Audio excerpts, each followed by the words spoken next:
Iihahan mo lamang ito, ilalagay mo lamang ito sa ilalim ng inyong unan upang siya po ay mababaliw kung hindi kanya makikita or mababaliw siya sa kakaisip sa iyo. Hello mga guys, kumusta kayo? Panibagong araw, panibagong video na naman tayo, and sa araw na ito ay isa na namang video ang aking ituturo sa inyo na simpleng gabay o simpleng pamamaraan na makakatulong sa atin. At bago ang lahat, gusto ko lang mag-disclaimer sa mga taong hindi naniniwala at hindi gusto mga kagaya nitong video. Please skip this video at maghanap kayo ng videos na gustong gusto nyo, dahil ang video na ito ay para lamang ito sa mga taong naniniwala and gusto mag-try. So ayun po, ituturo ko sa inyo paano siya mababaliw sa kakaisip sa inyo. Ito ay pwede itong gawin sa parehasang kasarian, babae ito babae, lalaki ito lalaki. And syempre sa ating babae at lalaki na mag-partner.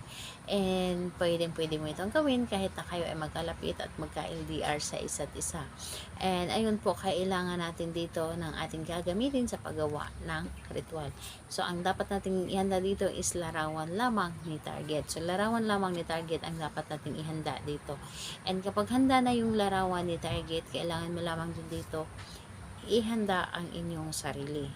Ihanda ang inyong sarili na sigurado ka na gawin mo ito at hindi ka nagdududa at hindi ka magdalawang isip sa paggawa. Yung tipong buo talaga ang inyong loob sa paggawa. Tiwala at paniniwala talaga dito kapag kayo ay gumagawa ng isang ritual. So, kapag ready ka na, pwede mo na itong simulan. So, ang gagawin mo lamang dito sa larawan, kausapin mo lamang ang kanyang larawan.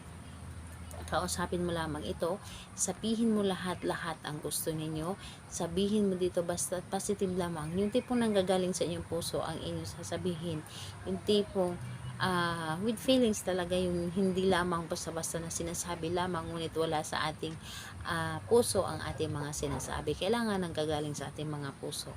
And ayun po, kapag nakausap mo na ito, halikan mo lamang ito ng 3 beses.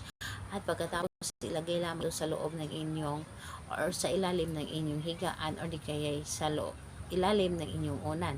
And kapag nandoon na ito sa ilalim ng inyong unan, ang gagawin mo lamang dito, hampasin mo ang inyong unan ng 3 beses. Hampasin mo ito bago kayo matulog at sambitin mo ng 3 beses din ang kanyang pangalan at sabihin mo, mababaliw ka sa kakaisip sa akin, mababaliw ka sa pagmamahal sa akin, mababaliw ka kung hindi mo ako makikita, yung tipong ganon. So 3 hampas po bago kayo matulog gabi-gabi. So gabi-gabi mo ito hampasin ang iyong unan para mas maramdaman niya kung gaano kanya kamahal, gaano ka-importante sa buhay niya. So ayun po, kailan ito pwedeng gawin? Gawin ito sa kahit anong araw at oras. Basta ramdam mo sa iyong sarili na para manghinihila ka na gawin mo ang isang ritual. So ayun po, salamat po sa inyo. Bye bye everyone. God bless us all.